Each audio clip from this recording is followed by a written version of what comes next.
Un jour un événement, un jour un événement.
Un jour, un événement.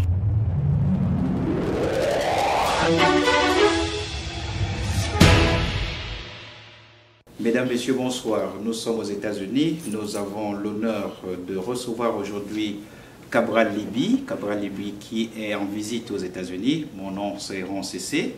Bienvenue dans Un jour, un événement. L'événement, c'est la visite de Cabral Libby aux États-Unis. Cabral Libby qui est porteur d'un message, à savoir l'inscription de 11 millions de Camerounais au fichier électoral. Il va devoir nous expliquer les motivations qui le conduisent à penser que 11 millions de Camerounais inscrits au fichier électoral, cela est largement suffisant pour essayer de changer la donne au niveau du Cameroun, ou alors, je dirais mieux, faire en sorte que chacun des Camerounais se sente à l'aise. Cabral Libby, bonsoir. Bonsoir, Monsieur Rons. Bonsoir à tous ceux qui nous regardent et qui nous écoutent. En direct d'ailleurs aussi. Bien voilà. Facebook. Bien voilà. Nous sommes en direct sur Facebook. Nous sommes aux États-Unis. Nous allons nous entretenir à bâton rompu sur les motivations. Dites-nous un peu d'où vous est venu le chiffre de 11 millions d'inscrits au niveau du fichier électoral. Le chiffre de 11 millions d'inscrits est venu d'un constat simple. Oui. Au 23, je crois que c'était le 23, mais c'était en décembre, je peux me tromper sur la date. En décembre 2016, ELECAM a rendu public les chiffres des inscriptions sur les listes électorales. Oui. Il faut préciser que la refonte a été lancée au Cameroun en 2012. Donc, 2012-2016, ça fait 4 ans, 5 ans par là déjà. Et on en était donc qu'à 6,5 millions d'inscrits. Étant entendu qu'en 2011, lors de la dernière élection présidentielle au Cameroun, il y avait 7,5 millions d'inscrits. Donc, 6 ans plus tard, après la réforme, on avait donc des chiffres de 6,5 millions, soit 1 million de moins. Revenons en 2011, c'est un an après la publication des chiffres du 3e recensement de la population qui faisait état d'une population d'environ 20 millions. Si on applique le taux de croissance annuel, le taux de croissance démographique annuel de 3,1% qui nous a été donné par le même BUCREP qui a fait le recensement, le bureau de recensement de la population au Cameroun, nous serions donc en 2017 à environ 26 millions d'habitants. Alors, si on a pu avoir 7,5 millions d'inscrits lorsqu'on était 20 millions, si on fait une péréquation simple, on devrait pouvoir être en moyenne à 11 millions d'inscrits 6 ans plus tard, en appliquant le taux de croissance démographique. Donc, à la vérité, le potentiel électoral ou de personnes en âge de voter au Cameroun se situe entre 13 et 14 millions. Mais évidemment, tout cela n'est pas assis, vous l'avez bien compris, sur une analyse statistique intangible, parce qu'il n'y a pas eu de sondage ou quoi d'autre qui ait été fait. Vous suivez bien le raisonnement qui est le mien et qui autorise d'ailleurs certaines personnes à remettre en cause ce que je dis. Mais moi, je reste campé sur cette position-là. Je reste convaincu que ce chiffre est réaliste. Donc, nous sommes donc à un an des élections, au moment où je prends cette décision. Nous sommes à un peu plus d'un an des élections au Cameroun. Il faut préciser qu'en 2018, il y aura 4 scrutins. La présidentielle, les doubles législatives, c'est-à-dire sénatoriales et députation, puis les municipales. Et non seulement les inscriptions sont moroses, et même dans le Cameroun, il y avait une morosité politique globale, généralisée. C'était à se demander si on était dans un pays qui s'apprêtait dans un an à organiser 4 scrutins, parce que c'est quand même historique. Le déclenchement, tout le monde le sait, c'était un buzz. J'avais annoncé, à la faveur du débat qu'il y avait autour de l'élection d'Emmanuel Macron, j'avais annoncé mon entrée en politique en 2018, porteur d'un projet de société. Mes compatriotes, dès qu'ils l'ont entendu, n'ont eu de cesse, dès cet instant-là, de m'adresser des appels, ce que j'appelle des appels du peuple authentique. Me demandant donc, puisque j'avais décidé enfin d'entrer en politique et que j'avais décidé d'être porteur d'un projet de société, me demandant, disais-je, d'être leur candidat à l'élection présidentielle. Donc, c'est le peuple en fait qui vous pousse à ce que vous puissiez effectivement poser votre candidature, ce qui n'est pas encore chose faite au jour d'aujourd'hui. Justement, ce n'est pas encore chose faite. Je n'ai pas encore annoncé de candidature. Une fois que j'avais commencé à recevoir ces appels du peuple, j'ai trouvé en cela une opportunité pour demander à ce peuple donc de se préparer à voter. Parce que si vous me demandez d'être candidat à une élection, ça veut dire que vous devez pouvoir me voter. Mais, paradoxalement, les indicateurs de ce qu'un peuple est disposé à voter, c'est les inscriptions sur les listes électorales. Alors, il y a une contradiction qui veut qu'il y ait une morosité dans les inscriptions sur les listes électorales et un grand enthousiasme dans les appels adressés à un compatriote, appel à être candidat à l'élection présidentielle. Tout à fait. Donc, j'ai dit au peuple camerounais, ou à cette partie du peuple qui m'appelait à être candidat à l'élection présidentielle, je leur ai dit, il y a un préalable que nous devons satisfaire. Ce sont les inscriptions sur les listes électorales. Mobilisons-nous, inscrivons-nous sur les listes électorales. J'ai donc, en ce moment-là, lancé l'opération 11 millions d'inscrits sur la base de l'analyse que j'ai faite tout à l'heure. Au moment où je lance cette opération, elle fait rire. Parce qu'on est effectivement dans un contexte, je l'ai dit, je n'ai eu de cesse de le dire, de morosité démocratique. La plupart des Camerounais disent que c'est inutile de voter parce que le code électoral est verrouillé, parce que les populations sont dans le désenchantement, ne s'intéressent plus véritablement à la politique. Donc lorsque j'annonce cela, eh bien, beaucoup de mes compatriotes trouvent mon annonce ou mon opération plutôt sans suite, quelque peu fantaisiste d'ailleurs. Beaucoup n'hésitaient pas à se moquer de moi, souvent quelque peu dérangé. Mais je me suis dit, il n'est pas aussi tard qu'on le dit, la situation n'est pas aussi désespérée qu'on le dit. Ce peuple camerounais que je connais, avec lequel j'ai souvent été en interaction dans le cadre de mes activités, n'est pas aussi désenchanté et désespéré qu'on le dit.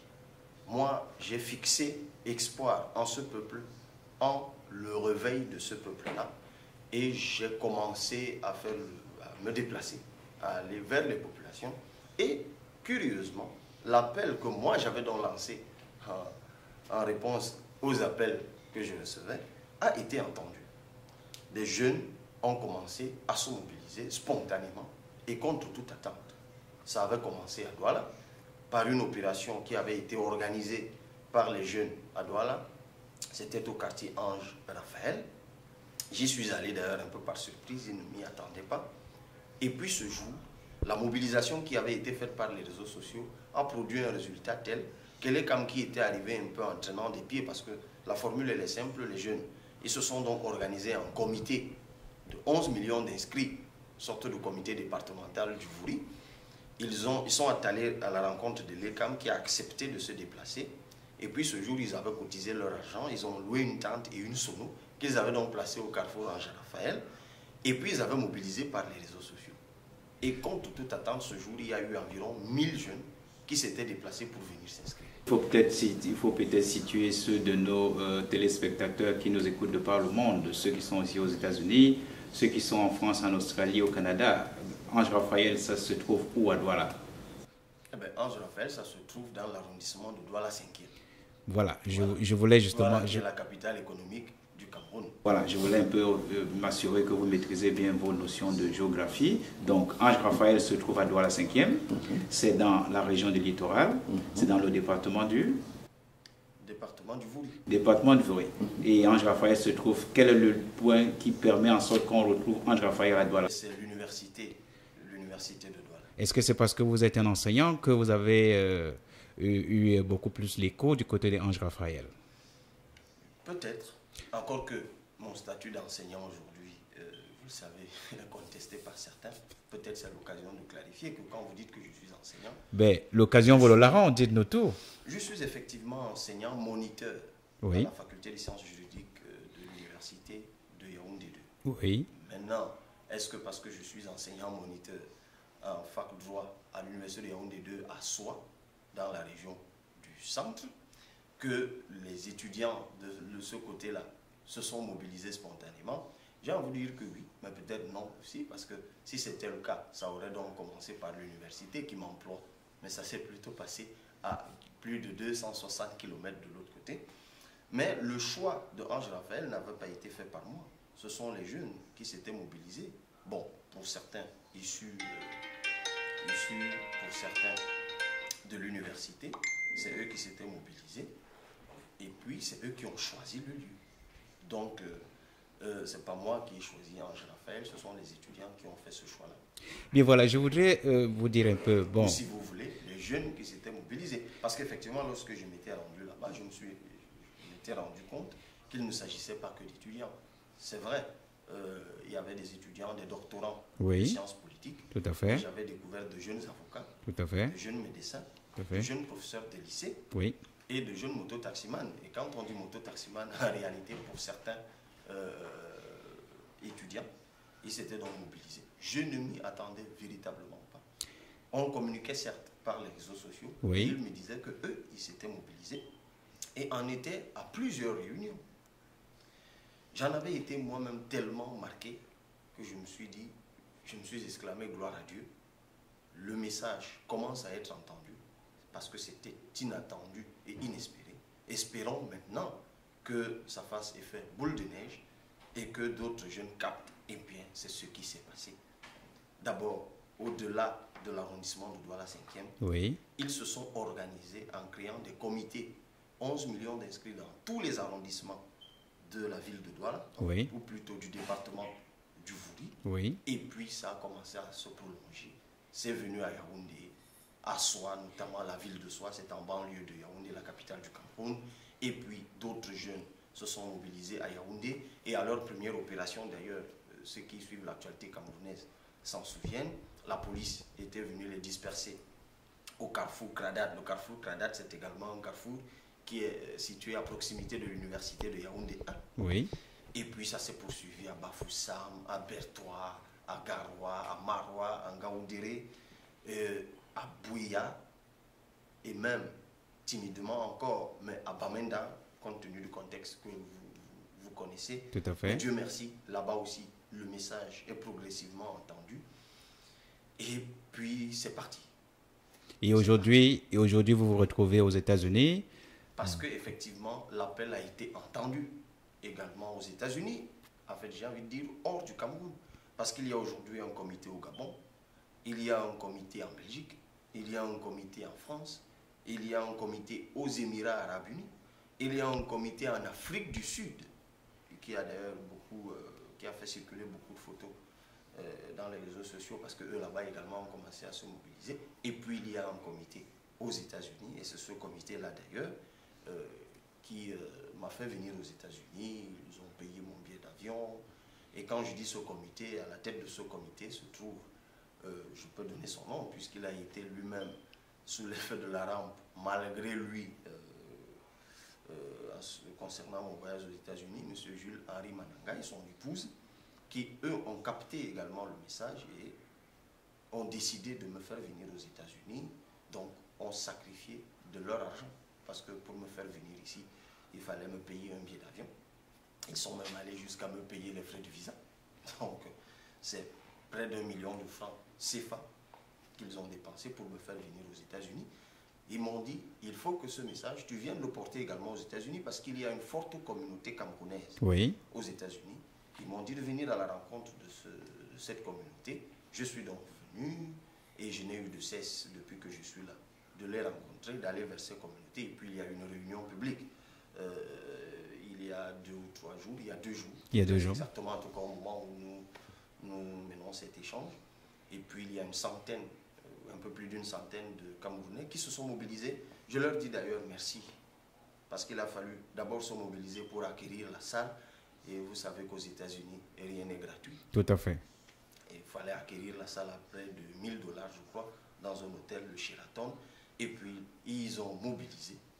Et puis ici, ce qui est très difficile, parce qu'ici, tout le monde est occupé, mais ça se faisait en fin de journée. Beaucoup de Camerounais se sont déplacés et il y a eu un échange très convivial. Je les en remercie encore. Et puis, je remercie une fois de plus M. Jules Henri Mananga, qui était l'artificier de cette organisation-là, et puis tous les autres compatriotes qui se sont associés à lui pour donner du retentissement et à cette visite et à cette réunion, et puis tous les compatriotes qui se sont déplacés, parce qu'il a fallu qu'on s'exprime d'abord sur la question des 11 millions d'inscrits, et puis sur d'autres questions connexes, notamment qui font l'actualité au Cameroun, la crise anglophone, l'assassinat, ou en tout cas le suicide de l'évêque, la question du code électoral, la viabilité de l'opération que j'avais menée, la question du CFA, bon, bref, c'était plusieurs questions, la question de la double nationalité, la question de Boko Haram, la question de l'insécurité, notamment les attentats perpétrés par Boko Haram. C'était effectivement un échantillon de la population camerounaise dans sa pluriethnicité, dans sa plurisensibilité. Et puis toutes ces questions-là ont été abordées. En fait, mes compatriotes voulaient connaître ma position sur chacune de ces questions. Dieu merci, une bonne partie, une majorité, semble-t-il, est sortie plutôt satisfaite de l'échange. Et puis, de toute façon, la trame de fond, elle demeure inscription sur les listes électorales parce que justement, je leur ai dit qu'eux aussi sont concernés. D'ailleurs, ils n'ont pas attendu que je vienne de leur dire pour se montrer concernés. Mais effectivement, il y a une forte communauté. Elle doit s'inscrire aussi. Et selon le code électoral, les formalités d'inscription se font au niveau des représentations diplomatiques. Depuis que je séjourne aux États-Unis, j'ai vainement essayé de rencontrer l'ambassadeur du Cameroun aux États-Unis à Washington DC. J'ai envoyé des demandes d'audience. J'attends encore la réponse. J'espère de tout cœur être reçu pour m'assurer que les dispositions de la loi en ce qui concerne les inscriptions sur les listes électorales sont effectivement respectées aux États-Unis.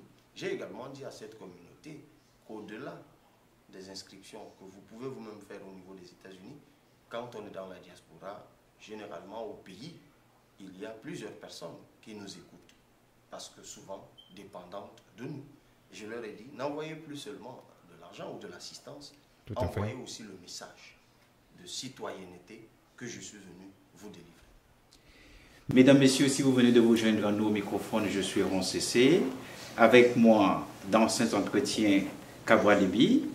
Les uns et les autres, certaines personnes l'appellent l'homme 11 millions. Je ne sais pas s'il a 11 millions de personnes déjà inscrites, ou alors s'il a 11 millions de dollars ou de francs CFA dans ses poches, puisqu'il nous est revenu qu'il a reçu beaucoup d'argent du pouvoir en place à Yaoundé pour arriver ici et pouvoir le distribuer. Ben, si c'est le cas, peut-être que nous en aurons quelque part un peu tout à l'heure après cette interview. Monsieur Kabalibi, c'est vraiment un phénomène que nous n'arrivons pas du tout à comprendre. J'ai l'impression que peut-être c'est l'ange Raphaël qui est en train de porter ce message parce que tout a commencé à Ange Raphaël. Apparemment, c'est cet ange qui est en train de porter le message partout dans le monde, puisque vous êtes fortement chrétien, vous avez dit gloire à Dieu. Est-ce que vous avez l'impression que tout est possible à celui qui croit, puisque vous croyez à ce mouvement? Moi, je suis chrétien. Oui. Je crois en Dieu. Et je crois que ce ne sont pas les mots qui convainquent les gens. C'est la charge spirituelle qu'il y a derrière les mots qui convainc les gens. C'est pour ça que je ne tire aucune gloire personnelle Oui. du retentissement que l'opération 11 millions d'inscrits est en train de connaître. Parce que beaucoup, avant moi, ont appelé les populations à s'inscrire.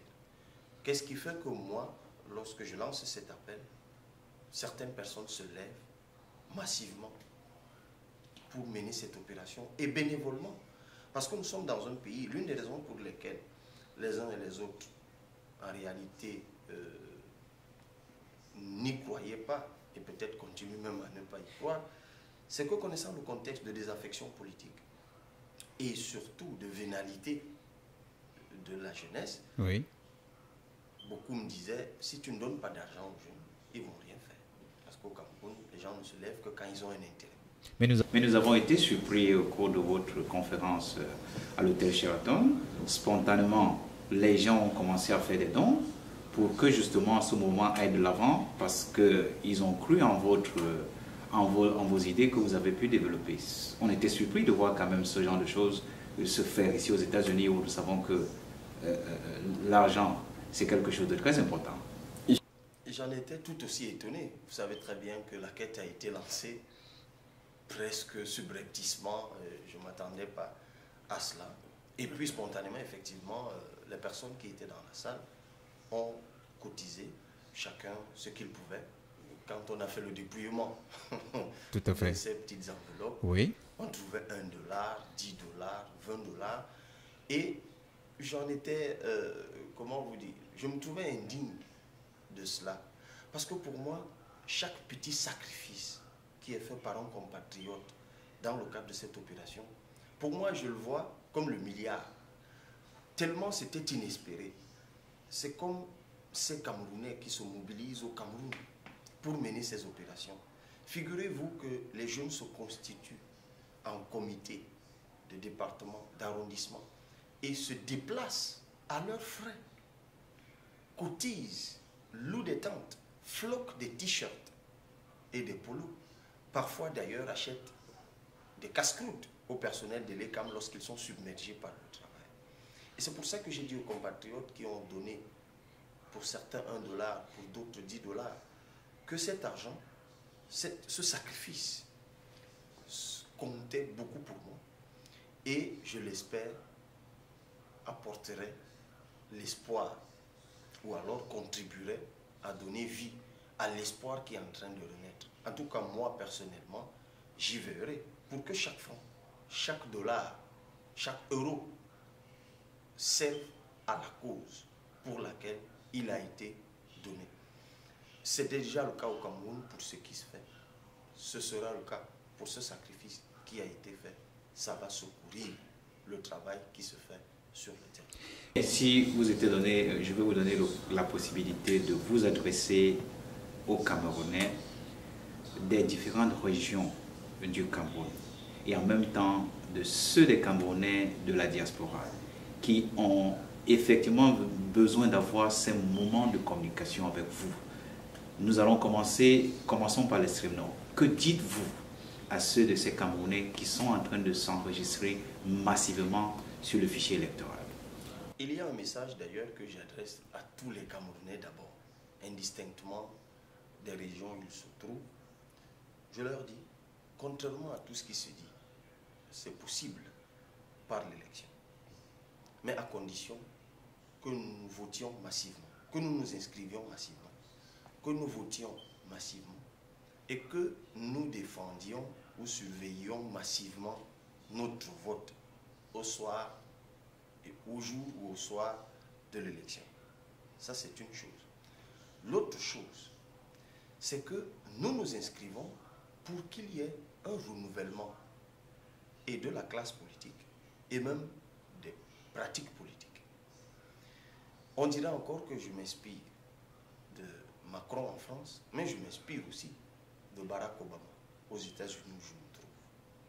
Ces deux personnalités politiques ont en commun le fait qu'au moment où elles commençaient, personne ou très peu y croyait. C'est peut-être ce qui va se passer au Cameroun.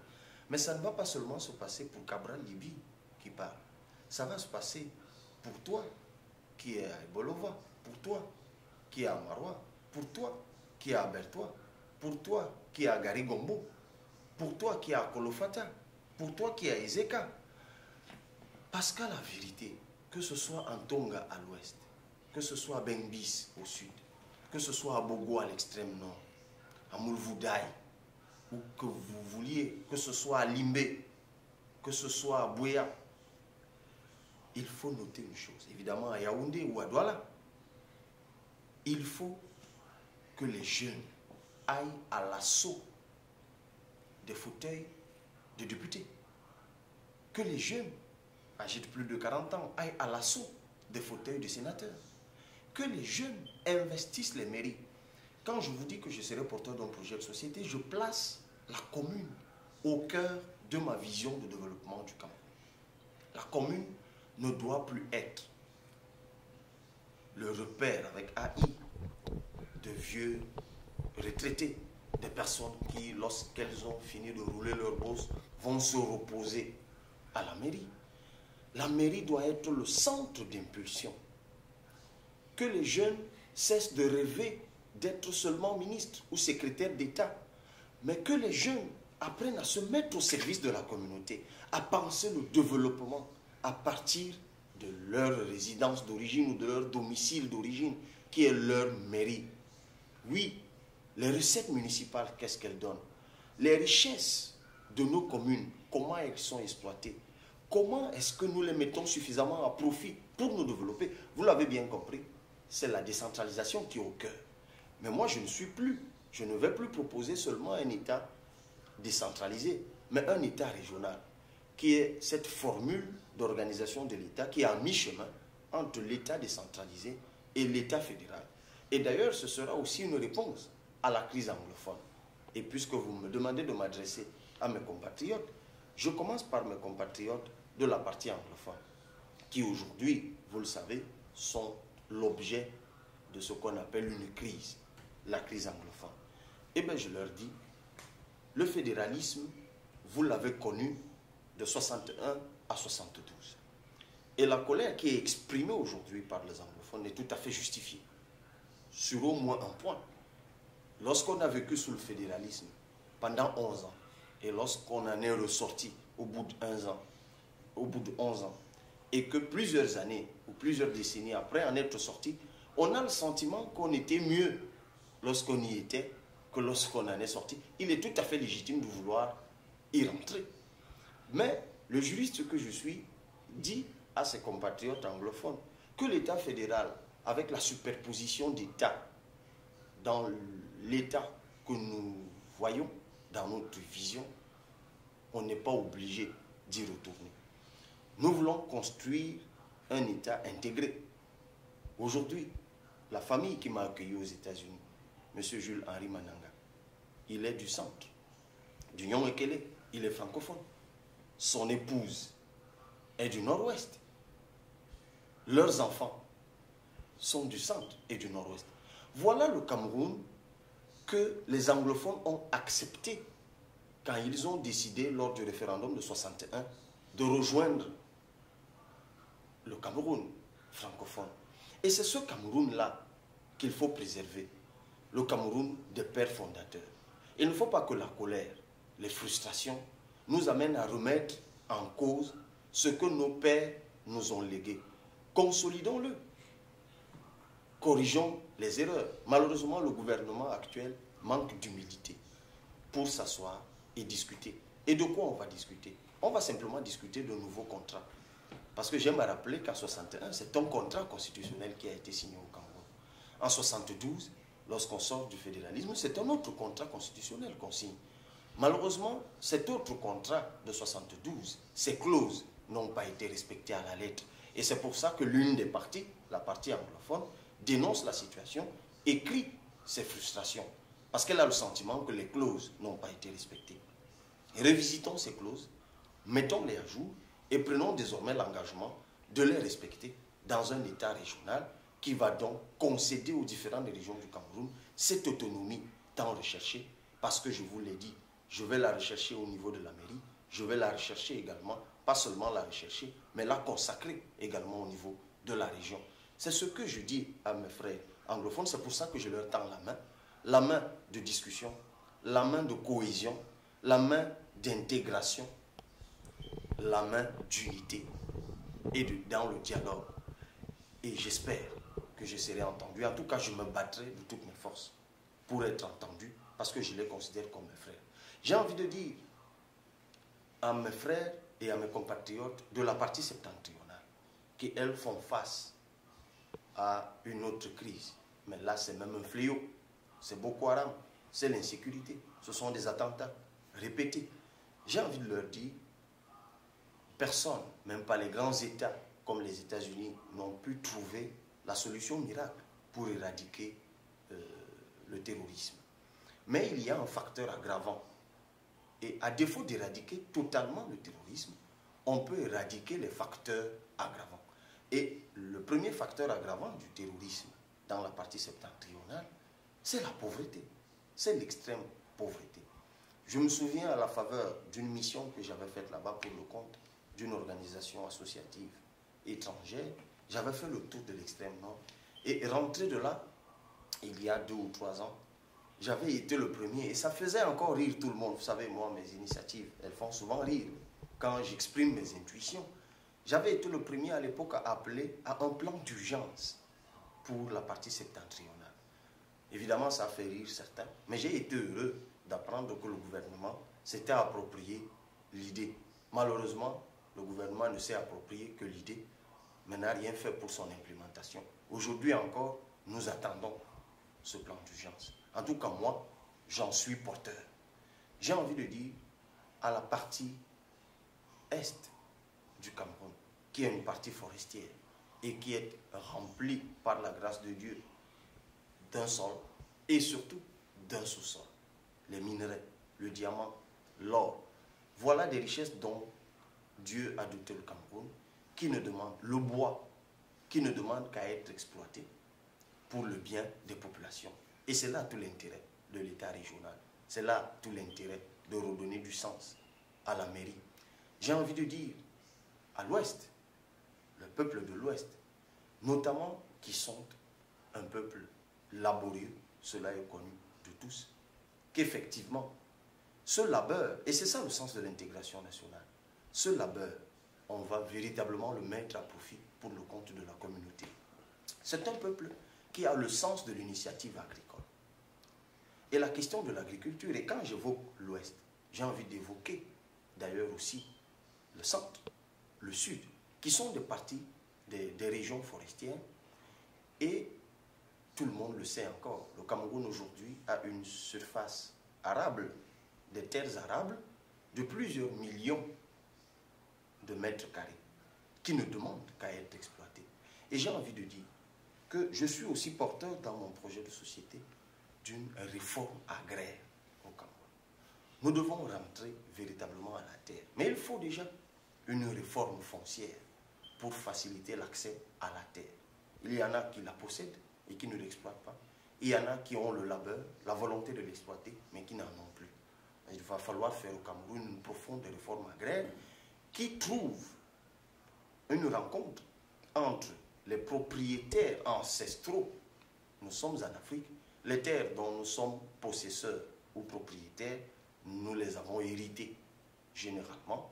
Et souvent, ce sont des vastes étendues sur lesquelles la propriété n'est pas reconnue j'ai envie de dire, n'est pas reconnue juridiquement.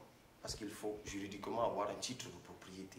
Et pour l'acquérir, il faut parfois les moyens dont les propriétaires ne sont pas possesseurs. Donc il faut aujourd'hui trouver un juste milieu entre la préservation de ces acquis d'héritage ancestraux et la nécessité de mise en mise en exploitation des terres. Il ne faut pas thésauriser la terre, j'ai envie de dire, simplement parce qu'on n'a pas un titre de propriété. J'emprunte là un terme d'économie. Donc, il y a un travail que mes équipes et moi-même sont en train de faire de ce point de vue-là. Et il faut au Cameroun instaurer un statut de l'agriculteur. Parce qu'en fait, pour amener les jeunes, notamment à la terre, il faut créer des incitations. J'ai envie de dire également au peuple de l'Ouest, notamment, qui est très laborieux économiquement, qu'effectivement, il faut au Cameroun créer les conditions d'accès au financement. Et là encore, peut-être ça rejoint le peuple camerounais tout entier. Nous sommes malheureusement dans un état rentier où on veut faire croire à tout le monde que c'est par l'État qu'on va s'accomplir. Et je suis heureux de séjourner aux États-Unis. L'État, travailler pour l'État, travailler pour l'Ongom, ce n'est plus la solution. J'aime souvent faire une simulation simple. L'État du Cameroun emploie combien de personnes tous les mois émargent au budget de l'État, reçoivent un salaire. D'aucuns disent 500 000, d'autres disent 400 000, parce que malheureusement, on est dans un pays où le ministre des Finances ne peut pas vous dire combien de personnes sont payées par mois, parce qu'il y a un système de corruption qui brouille tout. Mais arrondissons même à 1 million, c'est-à-dire on va ajouter, on va mélanger les fonctionnaires, les contractuels et tout ce que vous voulez. Le chiffre n'est pas réaliste, il est exagéré, mais mettons à 1 million. Dans un pays de 26 millions d'habitants, pour une population active d'environ 10 millions, c'est-à-dire on enlève les enfants, les vieux, les personnes capables de créer de la richesse, s'ils sont 10 millions et que 1 million seulement émerge au budget de l'État, quelle émergence? Quel développement on peut construire avec ce qui émerge au budget de l'État? Parce qu'il ne crée pas de la richesse. Il faut créer des conditions d'initiative privée. Il faut créer des conditions au Cameroun d'éclosion du talent. Et ça, je l'avais comme intuition, je l'ai découvert aux États-Unis. Ça veut dire quoi? Mettre la PME au cœur de notre vision de changement et de développement et d'émergence du Cameroun. Les jeunes sont laborieux. Et j'en ai rencontré des dizaines ici aux États-Unis. Des jeunes, et c'est le cas aux États-Unis, c'est le cas ailleurs dans la diaspora. Des jeunes dont l'expertise est aujourd'hui avérée, fait ses preuves dans d'autres pays, au point que des Camerounais sont hissés à des niveaux de responsabilité insoupçonnés dans d'autres pays. Mais j'ai dans mon programme une page, comme back home. Je ne sais pas si je le dis bien en anglais. Il faut que toutes nos expertises disséminées partout dans le monde reviennent. On va faire une réforme à ce propos. On ne va pas seulement réformer le code de la nationalité. Je suis allé un peu vite. On ne va pas seulement réformer le code de la nationalité parce qu'on va le réformer pour introduire la double nationalité, mais une double nationalité restrictive. Et sur ce coup, j'ai engagé ici, et ça va continuer, des discussions avec les Camerounais de la diaspora, parce qu'il faut éviter que la double nationalité serve de passe-droit à certains qui exerceraient certaines fonctions au Cameroun, comme on l'a vu il y a quelque temps. C'est pour ça que l'accès à certaines fonctions va quand même être restreint à ceux qui ont véritablement la seule nationalité camerounaise. Mais quelle fonction, quelle responsabilité? Dans la discussion que nous sommes en train d'avoir, les membres de la diaspora ont promis de me faire des propositions là-dessus. Ben, je reste dans l'attente. Mais pour revenir au sujet, on va effectivement créer des conditions d'éclosion du talent par l'initiative privée, par un certain nombre de réformes, notamment l'accès au financement. Et pour ceux qui vont continuer à travailler dans la fonction publique, on va mettre sur pied une fonction publique de performance. Je ne pense pas qu'il soit judicieux de continuer aujourd'hui avec une fonction publique rentière. Vous vous battez pour être fonctionnaire. Vous venez au bureau quand vous voulez. Et vous attendez tous les 30 jours un salaire. D'ailleurs, pourquoi 2 personnes qui ont une licence en droit et qui sont recrutées dans la fonction publique, pourquoi l'un doit gagner le double, voire le triple du salaire de l'autre? Simplement parce que lui, il est dans un établissement public administratif qui octroie ses avantages et l'autre pas. Il faut au Cameroun harmoniser les salaires. Et puis, une fois qu'on les a harmonisés pour tout le monde, créer même des conditions de bonification du salaire du simple au double, mais une bonification assortie d'indicateurs de performance qui tiendraient à l'assiduité, tiendraient à la ponctualité, tiendraient à la satisfaction de l'usager et d'autres indicateurs sur lesquels nous sommes en train de travailler. Nous ne créons rien, le Rwanda le fait déjà, les Nations Unies le font déjà dans un certain nombre de projets qui sont implémentés en Afrique. Voilà le message que j'adresse à mes compatriotes, le message d'espoir, le message du travail, le message de la mobilisation des énergies, le message de la dynamisation des forces et des énergies. Nous sortons de l'état de torpeur, de l'état de morosité, de l'état paresseux, de l'état rentier. Nous allons ramener l'espoir, nous allons ramener la fierté. Nous voulons que le Camerounais se sente fier et il a toutes les raisons, heureusement, par la grâce de Dieu, de l'être. Eh bien, mesdames, messieurs, si vous venez de vous joindre à nous, vous êtes toujours sur Un jour, un événement. Un jour, un événement qui émet en direct de Washington, D.C. Nous avons comme invité aujourd'hui Cabral Liby. Cabral Liby qui séjourne aux États-Unis dans le cadre de son opération 11 millions d'inscrits au fichier électoral. Au microphone, je suis Roncessé. Pour cette même émission, nous sommes suivis en direct sur Facebook. Si vous avez une question à poser, vous pouvez la poser directement sur Facebook. Cabral Liby en direct, il pourra répondre à cette question. Si votre question n'est pas répondue, nous allons prendre la peine de lui porter cette question-là afin que vous puissiez avoir une réponse à la plupart de vos questions. Il a abordé la question du problème de nos frères et sœurs qui sont d'expression anglaise. Il a abordé le problème de sécurité au niveau de ceux de nos frères qui sont du côté du septentrion. Il a abordé ce qui concerne nos frères du côté de l'ouest. Il a abondamment parlé de la région du centre, du sud et de l'est en ce qui concerne les réserves et les réserves forestières et des ressources fauniques et des ressources minières. Mais il me semble qu'il n'a pas tellement abordé en ce qui concerne les régions du littoral, pour ces régions-là qui connaissent les problèmes de mototaxis, qui font en sorte que les hôpitaux rencontrent des sérieux problèmes en matière de gestion, justement, des cas de blessés graves qui arrivent là. Mais qu'à cela ne tienne, nous allons continuer à nous entretenir avec Cabral Liby. Cabral Liby, que répondez-vous à ces Camerounais qui disent qu'ils ont déjà entendu ce discours? Tout ce que vous avez dit, vos prédécesseurs l'ont dit. Nous avons vu les cas de ceux qui arrivaient à Maître Yondo Black. Nous avons vu les cas de ceux qui est arrivé à l'ingénieur Jean-Jacques Kindi. Nous allons nous arrêter à ces deux-là. Que répondez-vous à ceux des Camerounais qui disent qu'ils ont entendu cela?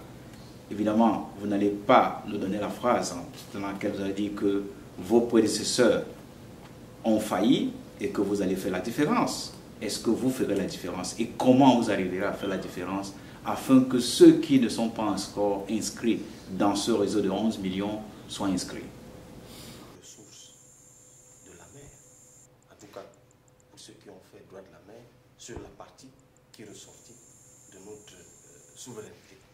Je ne crois pas. Je pense qu'il faut aujourd'hui effectivement développer des activités qui rentabilisent l'ouverture sur la mer. La première activité, c'est l'activité touristique. Et ça ne concerne pas que la zone littorale, ça concerne une partie de la zone du sud.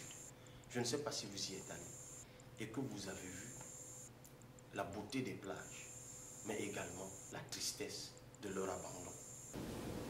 La beauté des plages, mais la tristesse de leur abandon. Oui. Il faut cette économie-là. Il y a ce qui est renfermé dans la mer, c'est-à-dire le poisson. Il faut industrialiser cela. Et ça ne s'arrête pas seulement à la mer. Je suis toujours étonné qu'un pays comme le Cameroun importe des cartes avec le potentiel hydrographique d'eau douce que nous avons. Encore qu'on dit que le tilapia aujourd'hui n'est pas très bon à consommer. Je ne parle pas que du tilapia, il y a d'autres variétés. Et récemment aux Jeux universitaires, j'ai goûté le jambon de poisson qui avait été fabriqué par les étudiants de l'Institut des études halieutiques, qui est rattaché à l'université de Douala.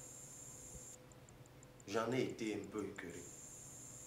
Et j'ai d'ailleurs demandé au ministre de l'Enseignement supérieur pourquoi on ne pouvait pas passer une commande à ces étudiants pour nourrir leurs camarades lors des Jeux universitaires, par exemple. C'est cela, c'est ce que j'appelle l'économie de la mer. Et toujours parlant de la zone littorale, vous avez évoqué les mototaxis. Tout à fait. J'ai annoncé le programme Zéro mototaxi. Pas que j'arracherai les mototaxis. Non, j'amènerai les jeunes eux-mêmes à abandonner les mototaxis parce qu'ils auraient d'autres activités qui présentent moins de risques, moins d'accidents. Je prends un exemple simple. Mais juste un exemple simple parce que je me retrouve ici. Je me suis rendu compte qu'ici tout était numérisé. Tout était numérisé. Vous ne voyez de rang nulle part. C'est un exemple. Et je me suis souvenu qu'au Cameroun, il y a à la fonction publique un programme informatique qu'on appelle le CJPS, qui renseigne les fonctionnaires sur un certain nombre d'informations. Je me suis rendu compte qu'à Yaoundé, capitale du Cameroun, au ministère de la fonction publique, il y avait toujours un rang. Quand on publiait la liste des enseignants, par exemple, dont les salaires étaient désormais virés, c'est une liste qu'on publiait. Et parfois, les gens se déplacent de très loin pour venir regarder la liste, pour venir au guichet CJPS avoir une information. Mais dites-moi, dans la fonction publique humanisée que je pense, ce genre de choses ne peuvent pas exister. Il n'y aura plus de rang. Vous savez comment? Non. Mais simplement parce qu'on va mettre sur pied un call center. Si les informations sont disponibles, Oui. il suffit d'installer dans chaque ministère une salle avec des jeunes assis derrière un téléphone. Et je parle des jeunes, parfois des jeunes étudiants, parfois des jeunes formés en la matière, et qui répondraient simplement au téléphone. Vous appelez de Marois, vous voulez savoir si votre nom est dans une liste.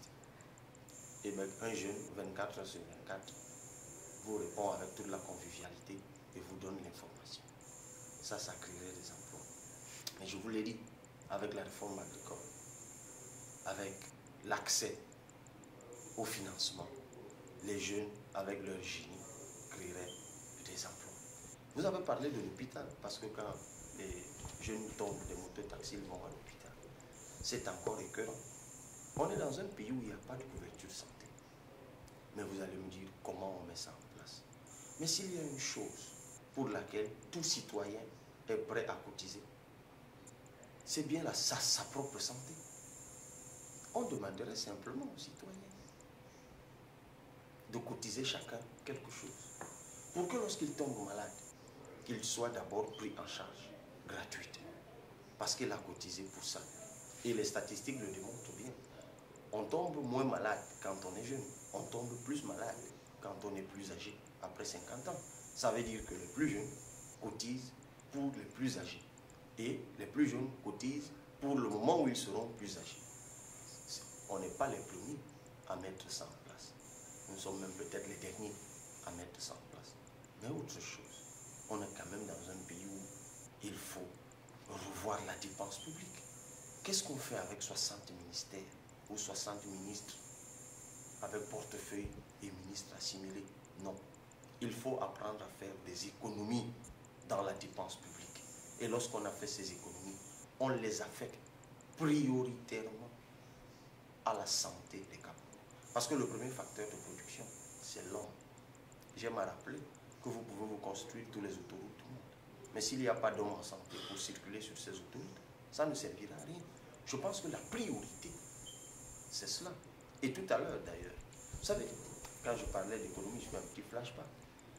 Quand je parlais de l'économie de la mer, j'ai oublié un détail sur le tourisme. Je me suis posé une question bizarre.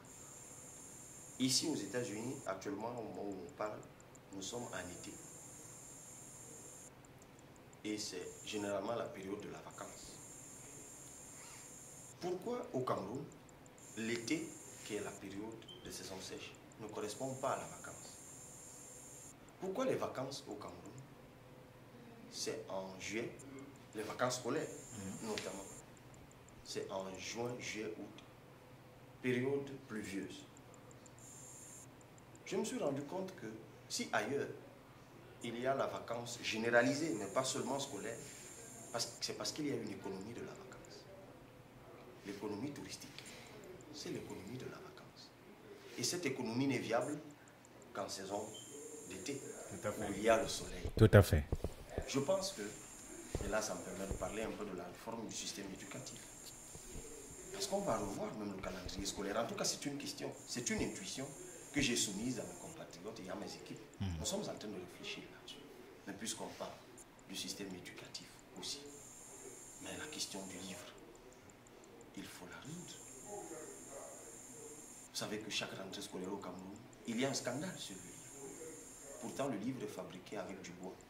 Et pourtant, nous produisons du bois. Quand je disais aux populations de l'Est qu'on va rentabiliser le bois. Mais au-delà du livre, la question de l'orientation. Au juste, on va à l'école au Cameroun, pourquoi? Quand on parle d'émergence, a-t-on un jour évalué la ressource humaine dont on avait besoin pour l'émergence? Parce que si on avait fait cette évaluation, on saurait aujourd'hui de quel profil on a besoin et nos conseillers d'orientation sauraient quel travail faire. Parce que nous sommes dans un pays où on n'oriente pas. Vous allez à l'école et un jour vous vous demandez au juste pourquoi vous apprenez du droit. Ça, c'est une question qu'il faudra régler. L'enseignement supérieur. Je suis entré ici aux États-Unis, dans l'université du Maryland. Qu'est-ce qui vous a marqué? D'abord, l'étendue de l'université, mais une chose, c'est que l'université est dotée d'une unité technologique qui est plus grosse que la plus grosse université camerounaise. Je ne parle pas de l'université, je parle de l'unité technologique. J'y suis allé parce que des compatriotes qui y travaillent me l'ont fait visiter. J'ai rencontré, c'est une petite anecdote, le vice-président de l'université du Maryland, M. Greg Smith. Je l'ai croisé dans cette unité technologique. J'ai eu la peine à croire que c'était lui le vice-président de cette université. Son salaire annuel, c'est plusieurs millions de dollars. Je l'ai croisé dans un bureau modeste, échangeant avec mon compatriote dans toute la modestie et toute la simplicité. Je n'ai pas cru que j'ai dû vérifier sur Internet. Et quand je pense qu'au Cameroun, ceux qui ont son rang se comportent comme ce que je ne veux pas dire, pour une rentabilité de loin inférieure. Ça m'a posé un problème, mais ce n'est pas ça le plus important. Et j'ai pensé au numérique, la numérisation de nos universités. J'étais dans une unité où on invente des solutions numériques pour tout l'État, pour toute l'université. La numérisation de l'université, la numérisation de l'État, la sécurisation des données, des datas. Ça, c'est pour la fonction publique. Quel est cet État où ça ligne pour tout? Quel est cet État où le papier circule partout? Alors que nous sommes en 2018. L'université, le système master, le LMD, comme on dit aujourd'hui, licence master, doctorat. En réalité, on l'a importé, mais on ne l'applique pas.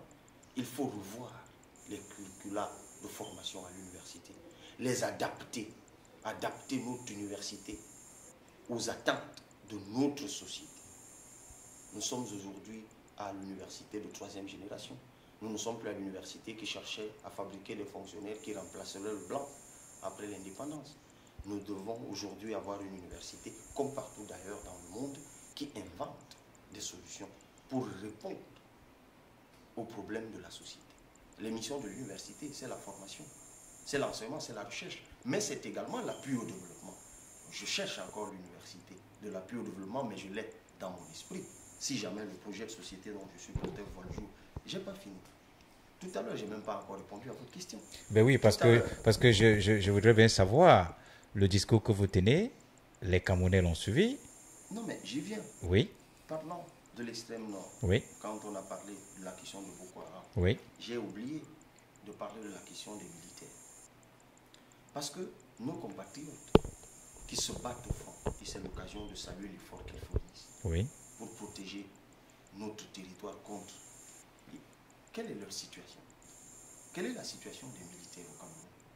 Je me suis rendu compte qu'elle était désastreuse, à la vérité. C'est la grande muette. Mais les militaires accumulent des frustrations qui ont trait à leur travail, à leur rémunération, aux avantages. Parfois, ces avantages sont accaparés par une minorité. Mais, revenons à Boko Haram. J'ai posé la question.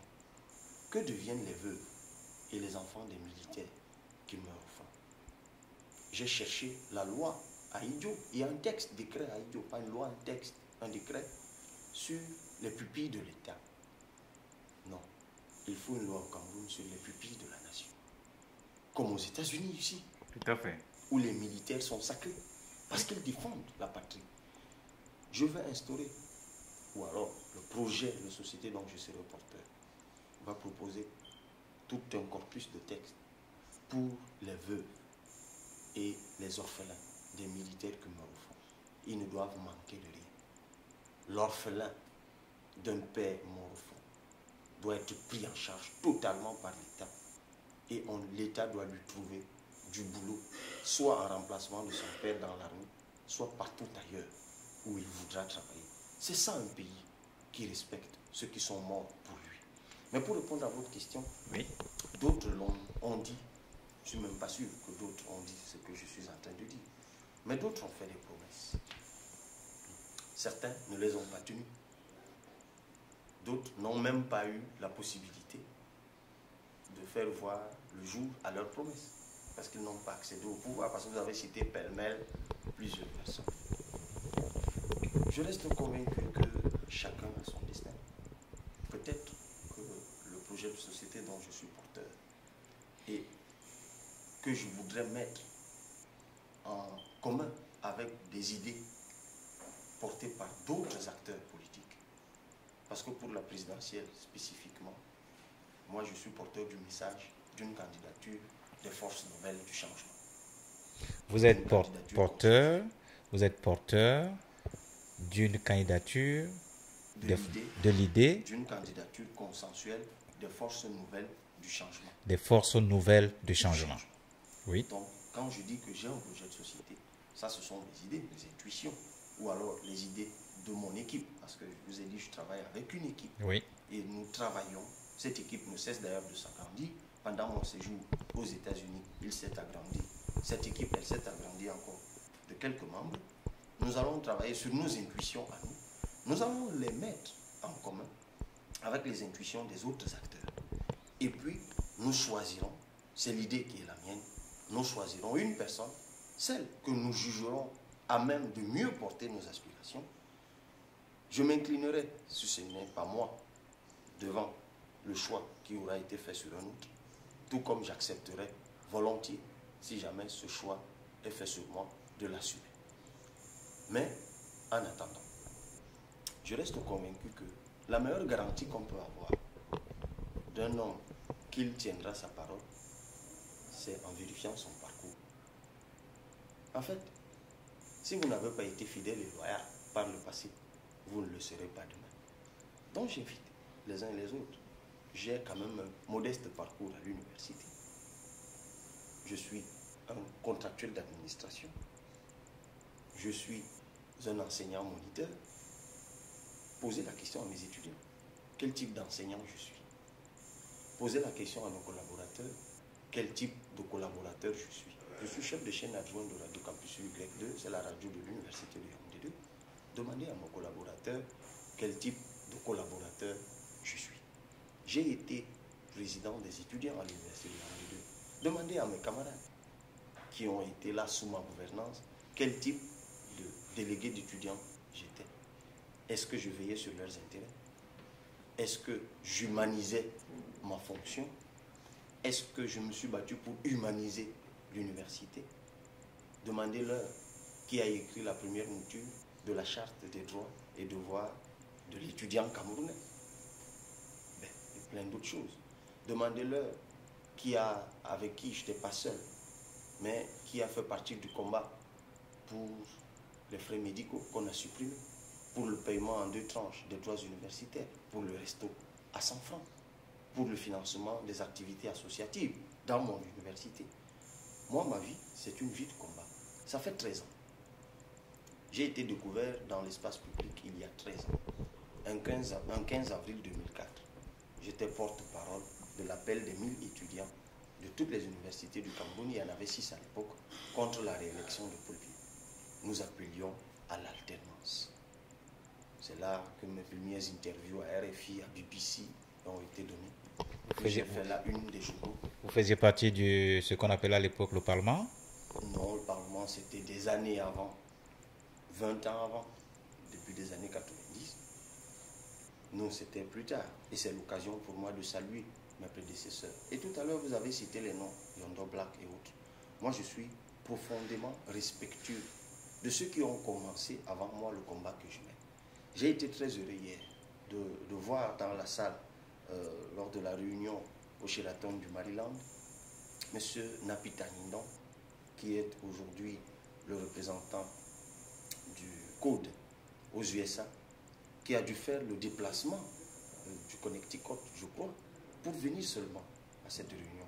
Je n'ai pas manqué de saluer sa présence et de le remercier pour ce qu'il a fait, parce que lui, il fait partie des étudiants qui se sont battus au début des années 90, qui se sont battus pour la démocratie.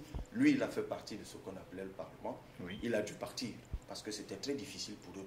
Tout comme beaucoup d'hommes politiques se sont battus au début des années 90. Et j'ai parfois le sentiment que l'histoire est ingrate à leur égard. Parce que malheureusement, beaucoup de jeunes de ma génération ne connaissent pas Albert Moukon, ne connaissent pas le travail d'Henri Tekoué, ne connaissent pas le travail de Yondo Black Mandenge, ne connaissent pas le travail de Kane Anissé. Parce que malheureusement, ils se sont battus, mais ça a profité à ceux qui se sont battus contre eux et qui aujourd'hui passent pour les pères de la démocratie, un peu comme ce qui s'est passé pour l'indépendance, qui a profité à ceux qui soit ne s'étaient jamais battus pour elle, soit qui s'étaient battus contre elle. Mais c'est ça la vie, et c'est aussi cette injustice que je voudrais, dans mon projet de société, et si jamais il est consensuellement adopté et les Camerounais le valident, c'est cette injustice aussi qu'il faut réparer. Que ce soit moi ou un autre, il faut aussi réparer, il faut mettre un terme à cette injustice. Donc, je pense que le parcours de quelqu'un, la constance d'un homme, renseigne aussi sur sa capacité à tenir ses promesses. Donc, je vous ai dit, retrouvez mes interviews d'il y a 13 ans. Vous aurez l'étonnante impression que vous êtes en train de me lire là maintenant, parce que je suis resté fidèle à mes ambitions, je suis resté fidèle à mes convictions, et ce sera encore le cas pour le temps qui me restera à vivre. Et si pendant ce temps qui me reste à vivre, je dois présider aux destinées de mes compatriotes d'une façon ou d'une autre, je montrerai aux Camerounais ce que c'est que le service public, ce que c'est que être élevé pour servir les autres. Parce que si effectivement l'accession aux grandes ou aux hautes fonctions, c'est aussi un choix divin, mais on ne le dit pas suffisamment parce que dans le monde intellectuel, c'est des choses qui échappent. Mais lorsque vous voyez même dans les grands pays, l'ascension d'Obama, de Macron, c'est généralement une main de la providence. Et je crois que lorsque Dieu vous fait grâce de vous élever au-dessus de vos compatriotes, ce n'est pas pour que vous les écrasiez d'en haut, mais pour que vous leur tendiez la main, pour que vous les tiriez vers vous, parce que être élevé, c'est être au service des autres. Et c'est ça qui gouverne profondément ma vision de notre Cameroun. Bien voilà, mesdames, messieurs, nous sommes avec Cabral Liby, nous sommes aux États-Unis dans le cadre de l'émission Un jour, un événement. L'événement, c'est le séjour de Cabral Liby aux États-Unis dans le cadre de son opération 11 millions d'inscrits au fichier électoral. Cabral Liby, nous sommes aux États-Unis. On se doit tout de même de parler en anglais. Vous pensez que vous pouvez vous adresser à certains de nos compatriotes en anglais? Parce qu'apparemment, depuis que vous êtes arrivé, de temps en temps, vous rencontrez quand même des personnes qui ne parlent qu'anglais. Comment vous faites? Je me suis fait assister par une traductrice, oui, une compatriote, oui. Lisa Wafo, oui. Que je salue. Donc je salue la maestria. Elle m'a accompagné dans les multiples réunions, et notamment celle que nous avons dû tenir au Sénat américain, parce que nous y avons été invités, parce que le travail qui se fait au Cameroun a un écho tel qu'ils ont été au courant, et à la faveur de ma présence ici, ils ont voulu qu'on échange. Quand je dis ils, je peux faire taire les identités des personnes que j'ai rencontrées parce qu'elles ne souhaitent pas que leurs identités soient révélées. Et tant mieux d'ailleurs, ça se joue au Cameroun, pas dans le Sénat américain. Pour le reste, effectivement, nous sommes dans un pays bilingue, au Cameroun, et nous avons l'obligation morale, tout au moins, de nous exprimer en français et en anglais, ou en anglais et en français, parce que j'aime rappeler que lorsque la Constitution du Cameroun, dans son article 2, parle de l'État unitaire bilingue, il précise bien que les langues officielles sont l'anglais et le français. Et pour le juriste que je suis, l'ordre d'énonciation des choses renseigne aussi sur la priorisation de ces choses. Donc effectivement, et davantage à la faveur de la crise anglophone, beaucoup de Camerounais ont compris qu'ils doivent se mettre à niveau en ce qui concerne l'anglais, ce qui est mon cas. Je suis en train de me mettre à niveau. I am improving my level in English, but till now I better express myself in French. You sounds like somebody who's been speaking English and who's been doing his homework. Ben, je pourrais vous étonner dans les jours et les semaines qui viennent. Comme je suis perfectible, je préfère encore me rendre perfectible. Mais là, nous sommes dans un échange sérieux et il faut que je puisse m'exprimer le mieux pour mieux me faire comprendre. Je crains qu'en baragouinant mon anglais que je suis en train de performer, que le message soit galvaudé dans sa portée et dans sa profondeur. C'est pour ça que je préfère encore m'exprimer en français. Mais je suis sûr que la prochaine fois que vous me tendrez le micro, je vous défierai en anglais. Écoutez, cette prochaine fois, elle n'est pas lointaine. Autant de temps que vous serez à la disposition du peuple, nous aurons toujours la possibilité de venir vers vous. Alors, Cabral Libby, cet entretien tire à sa fin. Vous êtes quelqu'un qui est fortement impliqué dans la communication. Qu'est-ce que ça vous fait d'avoir quelqu'un qui fait le même métier que vous posez des questions et que apparemment vous ne semblez pas y aller avec le dos de la cuillère? Ben, je prends ça d'abord comme un compliment. Ça veut dire que je m'adapte vite.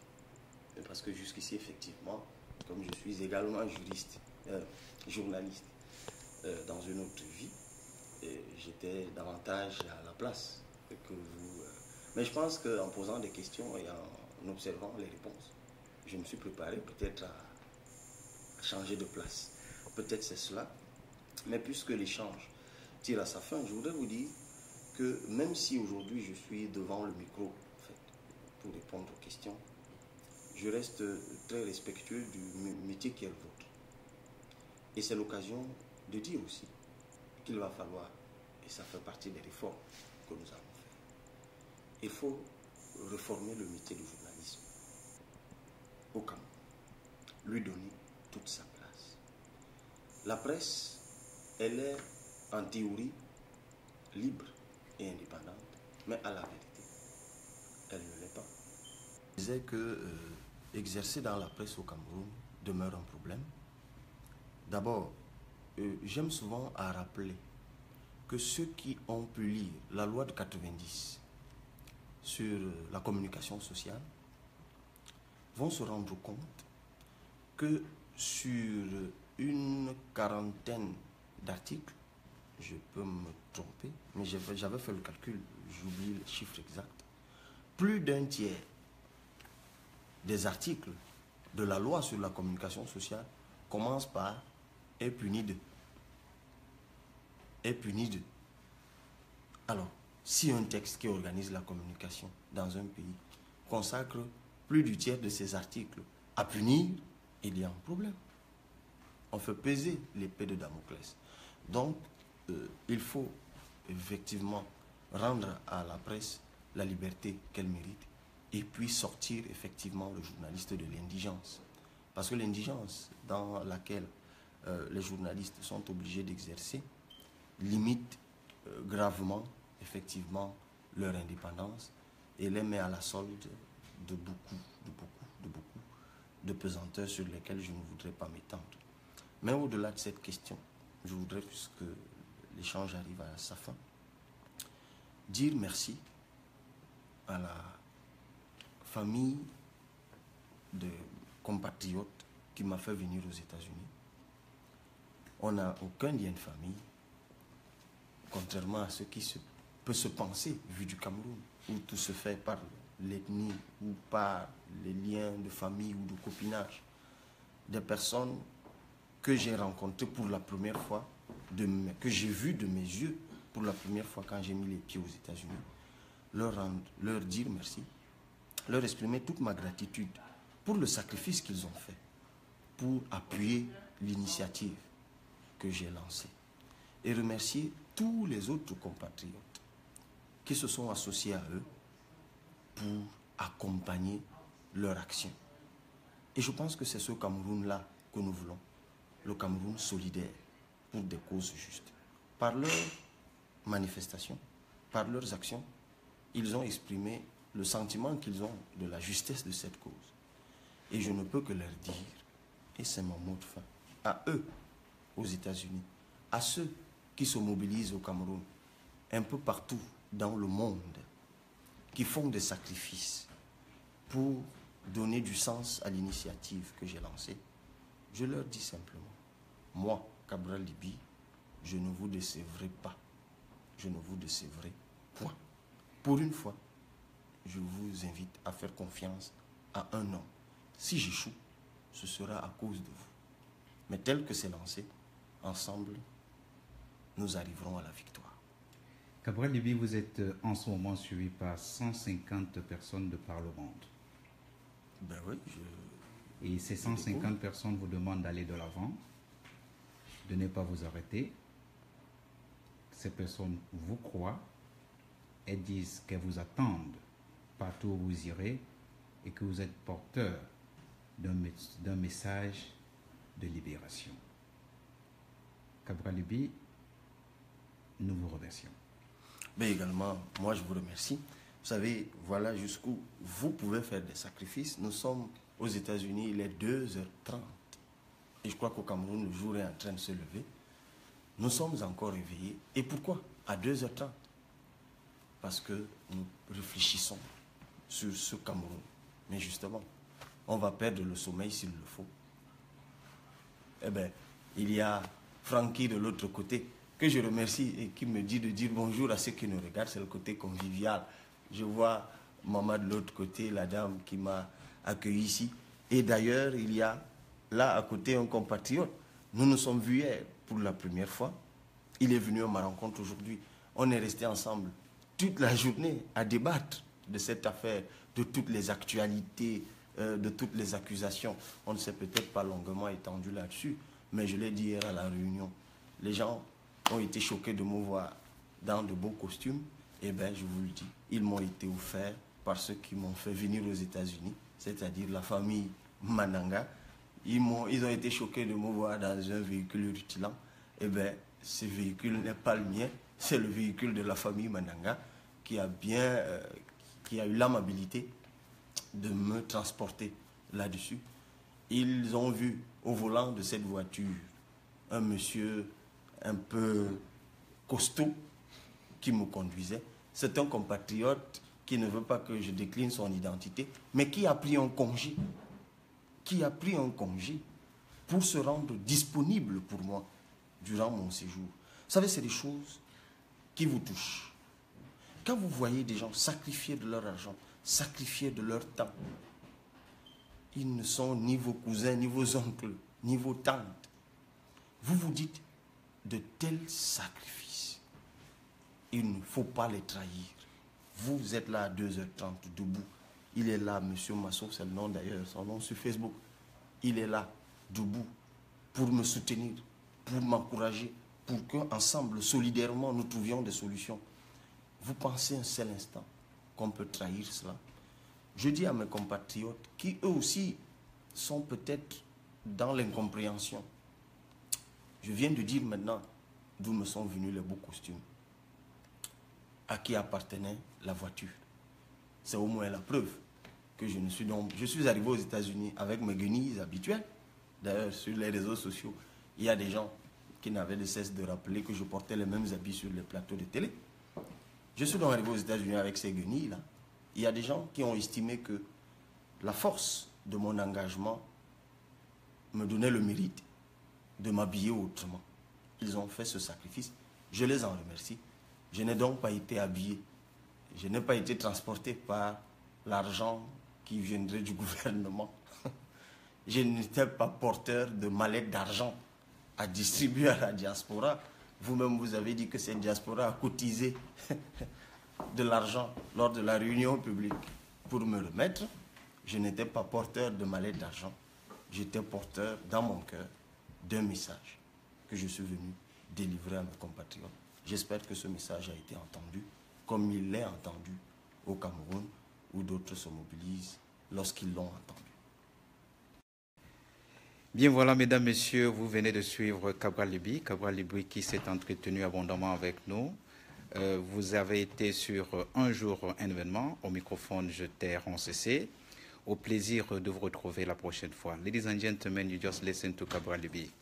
Cabral Libby, who came in the US in his mission to have 11 million Cameroonians registered to vote.